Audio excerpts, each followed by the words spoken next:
Okay everyone, welcome to my latest video on matrices. Today we're going to learn how to multiply matrices, which is a little bit more intricate than adding them or subtracting them, which we did in the last lesson, or applying a scalar multiple.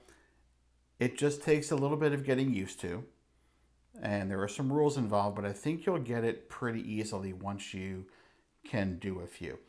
Now, looking at the notes here that I've provided for you, the first thing you'll see is going to answer the question, when are we allowed to multiply matrices?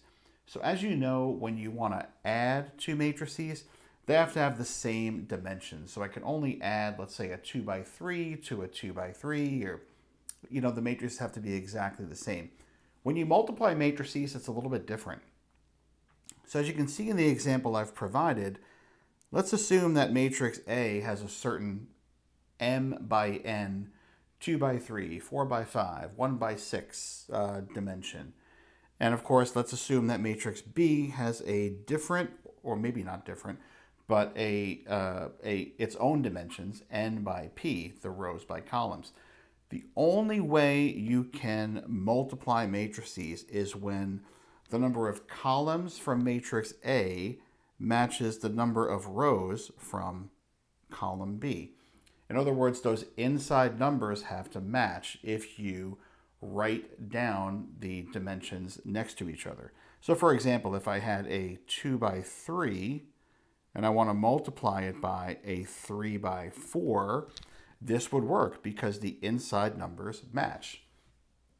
And what's nice about this check is that the two numbers that are left over will be the dimensions of the matrix that you form.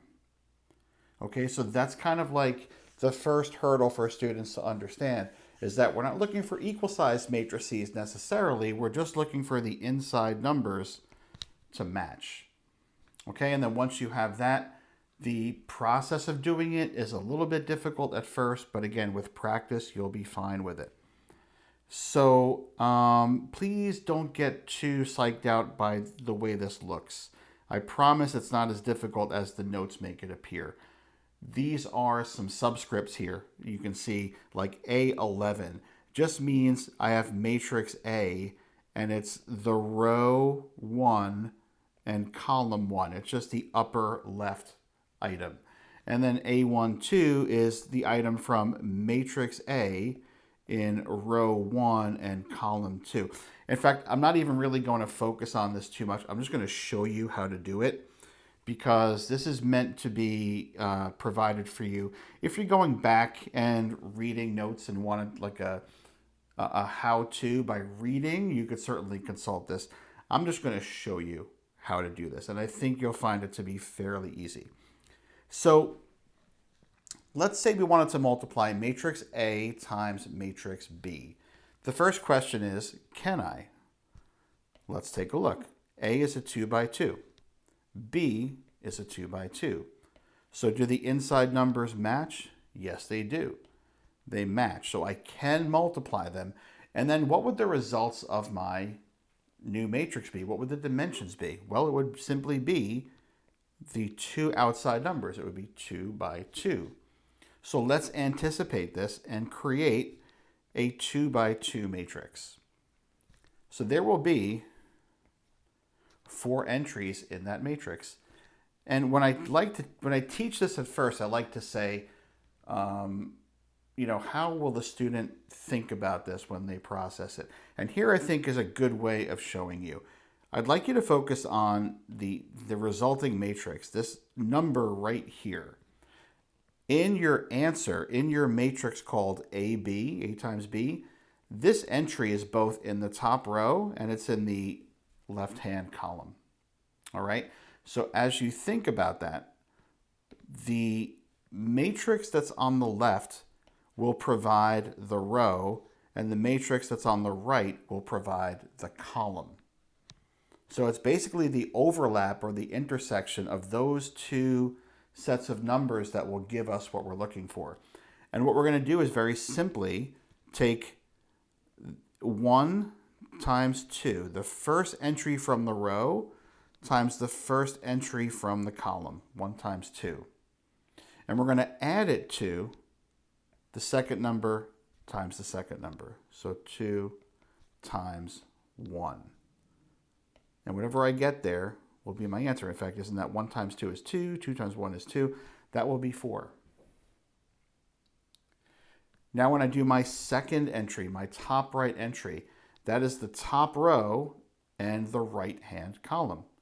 So let's go to the top row and the right-hand column and repeat that process. Again, you will get used to this, but it's 1 times 0 plus 2 times 3.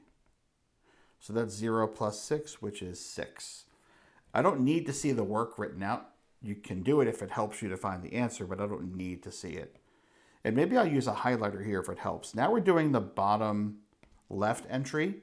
So that's going to be this row times this column, right? The bottom row and the left column.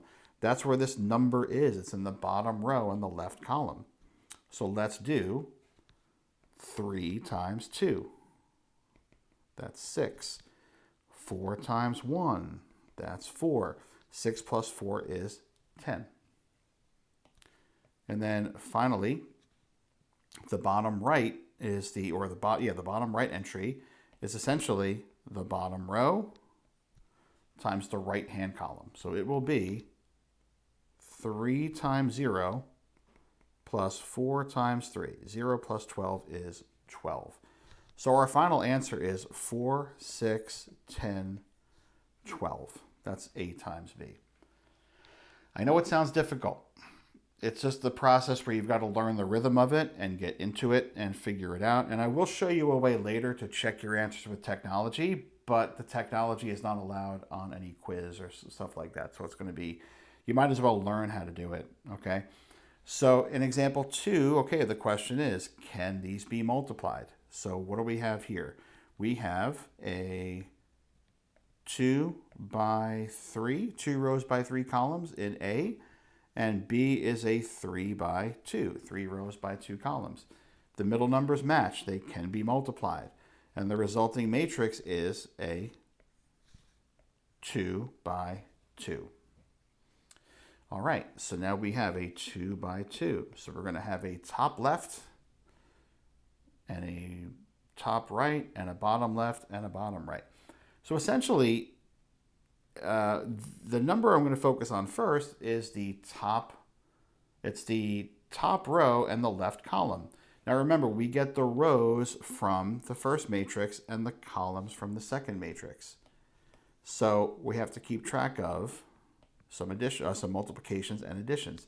It is 2 times 1 plus 0 times 3 plus 1 times 5. That's 2 plus 0 plus 5. That's 7. All right, and then we'll do the same thing for the second entry. That's going to be 2 times 2 plus 0 times 4 plus 1 times 6. That's at 4, 0, 6, 10, I think. All right, and we'll go to the bottom left. So that's the bottom row and the left-hand column. And we have, I wonder if I can do this without writing the multiplication signs. 3 times 1 is 3. Negative 1 times 3 is negative 3. 4 times 5 is 20, and that's 20. And then finally, bottom left is the bottom row and the right-hand column. I'll write that again. Bottom row and the right-hand column. So that's going to be 3 times 2 is 6. Whoops, hang on a second. 3 times 2 is 6.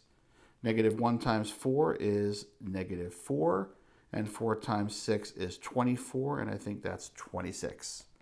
So your final answer, 7, 10, 20, 26. So just like the year. All right. And that's really how you do it. That's the whole lesson is just how to multiply. So it's, while it may seem like a lot, it's just this one thing that we're doing, and we're going to spend some time on it. Example 3 exists to show you that matrix multiplication is not commutative. What that means is, with normal numbers, if I have normal, regular, everyday numbers like 5 and 3, and I multiply them, I get 15. If I multiply 3 by 5, I get 15. For any two numbers that I multiply in the world, as long as they're real numbers, I get the same thing, whether I switch them or not. Now, that's not true with matrix multiplication. So this exercise wants you to find A times B and then B times A and kind of show that they're actually not the same. So it's kind of two problems in one. So let's figure this out. So let's do A. Hold on a second here. Let's do A times B. So that's going to be, I'll just write it out. Let's do -1, 4, 3, -6, and then 12, -1, 3, 0. So that's going to be -1 times 12, that's -12, plus 4 times 3 is 12, that's 0. My second entry, -1 times -1 is 1. 4 times 0 is 0, that's 1. Third entry, 3 times 12, 36. -6 times 12, -72. That's -36. I think I made a mistake there. 3 times 12, 36. -6 times 3. I made a mistake there. Let's fix that. That's -18. So that's 18, positive 18. And then 3 times 1 is -3. -6 times 0 is 0, so -3. So A times B is 0, 1, 18, -3. Let's do B times A. We're going to switch the order. And we're hoping to show that this is actually not the same. So -1, 4, 3, -6. And let's see what happens. So now I have 12 times -1, -12. Plus -1 times 3. Yeah, we already have -15. I know they're not the same. I'm just going to finish this for the practice. Second entry, 12 times 4, 48. I'd recommend you do this too to get good practice. -1 times -6 is 6. That's 54. Third entry, 3 times -1 is -3. I'll put this on the bottom. -3, and then 0 times 3 is 0, so that's -3. And then last entry, number 4, 3 times 4 is 12. 6, oops, look what I'm doing. Do it outside. 3 times 4 is 12. 6 times, -6 times 0 is 0, and that's 12. So B times A is -15, 54, -3, and 12. So we've shown that just by counterexample, by showing it's not true, that A times B is not equal to B times A. So when you switch the order of the two matrices, you're probably going to get something that's not equal. Now, could you possibly get lucky? And there are cases where it does happen, especially when you involve the identity matrix, but that's for another time. For the most part, when you switch the order of two matrices, you're not going to get the same result. I think we just have we have 3 more examples here. So let's see how. Speaking of the identity matrix, what happens when you multiply two matrices together, and one of which is the identity? Now notice it's asking you for AI. It's a particular order. A first times I second. So I'm just going to, I don't think I'm going to write it out. I'm not going to rewrite the matrices. A times I, this is a 3 by 3 and another 3 by 3. So yes, I can multiply them together, and the result is a 3 by 3. So now it's like when I do my first entry, it is the first row times the first column. It's not as bad as it looks because you're going to see that everything really zeroes out. Here I have -4 times 1 is -4, but the other two products are like -1 times 0 or 1 times 0 and 7 times 0. So it's just -4. Next entry is first row by second column. And now -4 times 0 is 0. 1 times 1 is 1, and 7 times 0 is 0. What do you see is happening here? Do you see what's happening? Let's try another one. Let's do the next entry. First row by the third column. And now -4 times 0 is 0. 1 times 0 is 0. And 7 times 1 is 7. This is just generating matrix A. Right? It's just generating matrix A. In fact, that's probably why it's called the identity matrix, right? If I multiply a matrix or a number by the identity, we're going to take a little detour here. If I multiply the number 5 by 1, I get 5. If I multiply 100 times 1, I get 5. If I multiply pi by 1, I get pi. I made a mistake there. I made a mistake. If I multiply 100 by 1, I get 100. Silly. All right. And if I multiply pi by 1, I get pi. This is what we call the multiplicative identity. It's the identity for multiplication. You've probably heard that term before. You've probably heard me say it. But the point is, the idea of an identity in mathematics is that it preserves the value that is fed into it. Like with addition, not to get too far off track, but with addition, the identity number is 0. Because when I feed it the number 4, well, 4 plus 0 is 4. 100 plus 0 is 100. And pi times or plus 0 is pi. It preserves the number. It's the additive identity. With matrix multiplication, we have the identity matrix will preserve the identity of what's being multiplied by it. So we'll just do this to prove it. But now we're doing second row times the first column. And just notice that the 6 is the only number that picks up, right? The 6 picks up the 1 and the others are picking up zeros, right? So it's going to be 6 and so on. So we'll then do, we can now do second row by second column. And you'll notice that the only number that picks up a 1 is the 0. So it's a 0 here. And this will just work out so that it generates matrix A. So basically A times I equals this matrix, which is equal to matrix A. Okay, so it's kind of a nice thing about multiplying by a matrix is it just keeps the value to itself. All right, 2 more examples. This is a really nice one. This is pretty cool. Check this out. So now when I multiply this 2 by 2 matrix by a 2 by 2, we know by now that I can multiply them and get a valid answer. It will be a 2 by 2.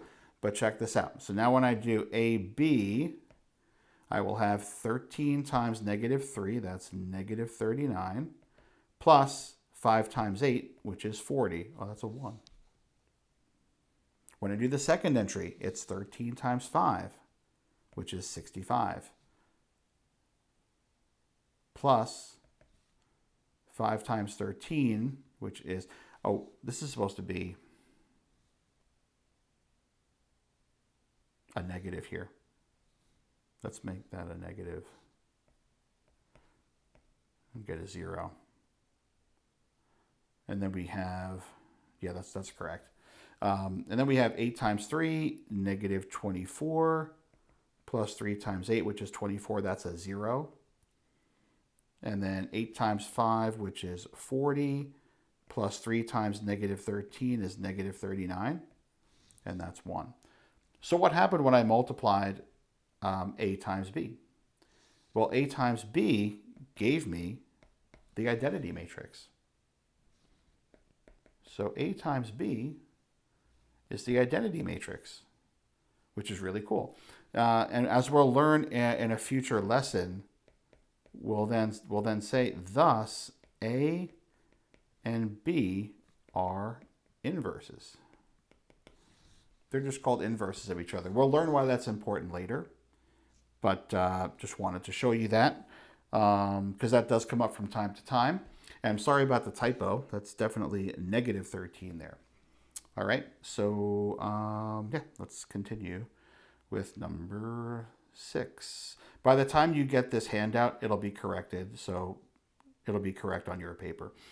All right, number 6. Finally, we can use technology to find these products as well. Calculate AB by hand and then verify using technology. So I'll show you how to use technology In particular, the Desmos website. I don't have the space right now to show you on the calculator. In fact, not everyone in class has a calculator that does matrices. So I can show you one-on-one if you'd like to see it, but we'll save that for another day. All right, so A is 2 by 2, B is 2 by 3, so they can be multiplied. The result is a 2 by 3 matrix. And I'm just going to call these out. All right, so we have, I'll do the first couple by highlighting. Negative 4 times 6 is negative 24. Plus 1.5 times 2.5. Now that's 3.75. And that's going to be negative 20.25. Now we'll do first row by second column. Negative 4 times negative 3 is 12. And 1.5 times negative 6 is negative 9. So that's 3. And then we'll do the third column. Negative 4 times 0 is 0. 1.5 times 20 is 30. So that's 30. And we can do the bottom row as well. So let's move our attention there. Negative 2 times 6 is 12. 12 times 2.5 is 30. That's 42. And then second row, second column rather. Negative 2 times 3 is negative 6. 12 times negative 6 is negative 72. It's negative 78. And then finally, third column, 2 times 0 is 0. 12 times 20 is 240. So 240. And that's our matrix. So now what we can do is, let's go to Desmos. And I'm going to show you, if you go to desmos.com/matrix, you can input matrices by saying, okay, I want a new matrix. And it automatically gives you a 2 by 2, which happens to be the dimensions of matrix A. So I'm going to type in negative 4. I'm going to arrow over and get 1.5. And keep arrowing across and get 2 and 12. And then hit enter and store that. Then I want another new matrix called B, but this is not the dimensions I want. It has 2 rows, but I want 3 columns. So I can come down and click and make a third column. And I can type in 6 and negative 3 and 0 and 2.5 and negative 6 and 20 and hit enter. And if I just type in A times B, it gives me the answer that we got on our worksheet before. Okay, so if you're doing homework, you can use this to check and make sure that you're doing it correctly. I mean, you can even, you can do addition with these and subtraction with Desmos as well. So in any event, that is basically the lesson. There are some homework problems for you to try with an answer key. So hopefully this will help you to understand the lesson just a little bit better. And if you have any questions, as always, please reach out and tell me. Or if you're watching the video, drop a comment. I will reach out to you and reply to you, or send me an email. Get in contact. And I hope you enjoyed this. Hope it was helpful. And we'll see you very soon. Thanks.